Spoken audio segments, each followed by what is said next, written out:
Di awal cerita, ada seorang anak laki-laki yang sedang berkeliling kota menggunakan skuter listriknya. Ia bernama Gunner Bone. Ia sedang melakukan penelitian untuk komik detektif Knox yang sedang dibuatnya. Kemudian ibunya datang dan mereka bercengkrama sore itu. Waktu makan malam pun tiba dan ayah Gunner, Amos, pulang. Kemudian mereka makan bersama di meja makan. Ibu dan ayah Gunner sedang mengobrol sementara Gunner asik membaca novel. Setelah diminta untuk menaruh bukunya, ia lalu bercerita bahwa hari itu ia pergi ke pemakaman. Di situ ia ditegur oleh ayahnya untuk tidak datang ke pemakaman orang asing. Gunner yang kesal dan mengelak bahwa ia melakukan itu semua untuk penelitiannya. Gunner pun masuk ke kamar dan ibunya menyusulnya. Di sana, ia menanyakan ke ibunya kemana perginya orang yang sudah meninggal. Ibunya menjawab bahwa ia percaya ada tempat khusus untuk jiwa-jiwa orang yang sudah meninggal. Kemudian ibunya memeluknya dan menyanyikan lagu tidur untuk Gunner. Esok harinya, ayah Gunner mengajak ia untuk bermain baseball. Tapi kemudian ayahnya tidak sengaja menumpahkan tinta ke gambar yang dibuatnya. Gunner pun pergi dengan marah. Malam harinya ia mendengar ibunya terbatuk-batuk di kamar mandi. Dan tepat pada saat itu ayahnya datang dan langsung membantu sang istri. Kemudian esoknya Gunner pergi ke toko buku langganannya. Di sana ia meminjam buku-buku tentang leukemia yang merupakan penyakit dari sang ibu. Di rumahnya ia mulai mempelajari buku-buku tersebut. Dan sementara itu sang ibu mulai mendapatkan perawatan medis di rumahnya. Scene beralih ke seorang perempuan yang sedang menceritakan tentang pertemuannya dengan Waterman dan Gunner mendengarkannya dari jauh. Malam harinya, Gunner membaca sebuah buku. Di situ, ia membaca tentang Waterman yang dapat hidup kekal.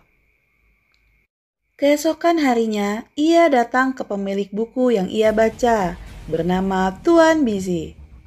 Di sana, ia diceritakan tentang asal-muasal Waterman. Tuan Busy lalu memperlihatkan sebuah foto, yang adalah Waterman yang dahulu bernama Edward Skull. Bersama sang istri, ia tinggal di desa Whitehorse dan bekerja sebagai penambang. Dan suatu hari, ia menemukan sebuah batu yang sangat berkilau. Namun, pada malam harinya sebuah tragedi terjadi di desa tersebut. Bendungan Whitehorse jebol dan merenggut banyak jiwa. Kakek bisi yang memeriksa mayat-mayat itu lalu menyatakan bahwa mereka semuanya meninggal. Hingga Edward secara ajaib bangun dan hidup kembali. Edward kemudian kembali ke Whitehorse, konon sampai saat ini ia setiap harinya keluar untuk mencari mayat istrinya dan berharap dapat menghidupkannya kembali. Busy lalu memberikan peta lokasi Whitehorse kepada Gunner. Sesampainya di rumah, Gunner lalu bersiap-siap untuk pergi mencari Waterman. Ia membawa samurai kesayangan ayahnya. Setelahnya, ia pergi mencari Joe, seseorang yang katanya pernah bertemu dengan Waterman. Di situ, Joe akan mengantar Gunner untuk pergi ke sana dengan bayaran uang. Dan perjalanan pun dimulai. Amos menyadari bahwa samurainya menghilang dan mencari Gunner. Ternyata ia meninggalkan surat untuk sang ibu. Amos lalu mengambilnya dan melaporkan hilangnya Gunner ke kantor polisi.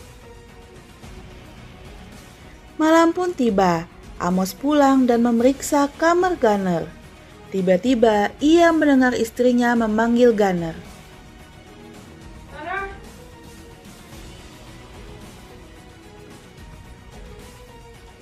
Amos tidak cerita bahwa Gunner menghilang. Ia takut istrinya menjadi drop. Ia lalu berbohong dengan berkata Gunner sudah tidur. Gunner dan Joe bermalam di hutan. Mereka berbincang-bincang dan memutuskan untuk pergantian berjaga. Gunner mendapat giliran pertama jaga dan Joe segera tidur. Gunner kemudian mendengarkan suara lolongan aneh.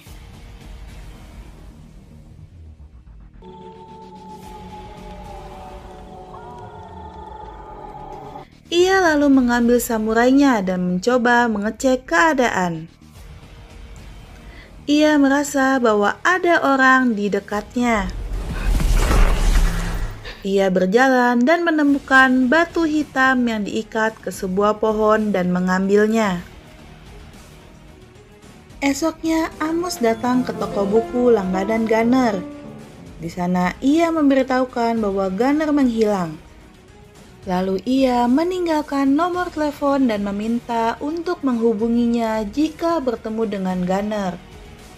Gunner dan Joe bertengkar karena Joe menawarkan permen hasil curiannya kepada Gunner.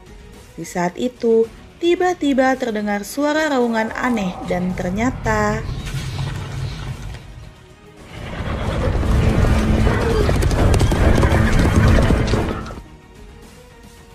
kemudian Amos dan Sheriff pergi ke sebuah toko. Di sana pemilik toko itu mengenali Gunner dan menceritakan bahwa beberapa hari yang lalu Gunner datang bersama seorang gadis ke tempatnya.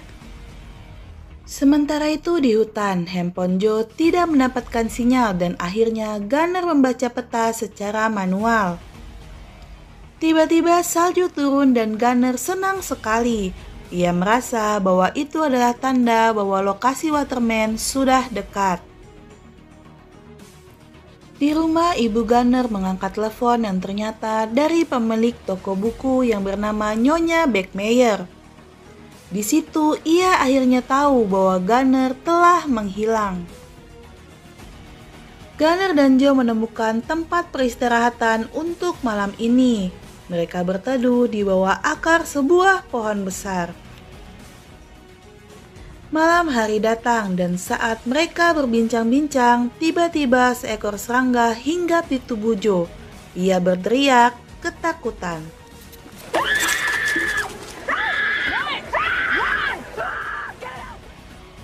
Gunner lalu mengambil hewan itu dan menertawai Joe. Joe yang marah lalu menjauh dari Gunner. Di rumah, sang ibu mendapatkan SMS dari Gunner yang menyampaikan bahwa ia baik-baik saja.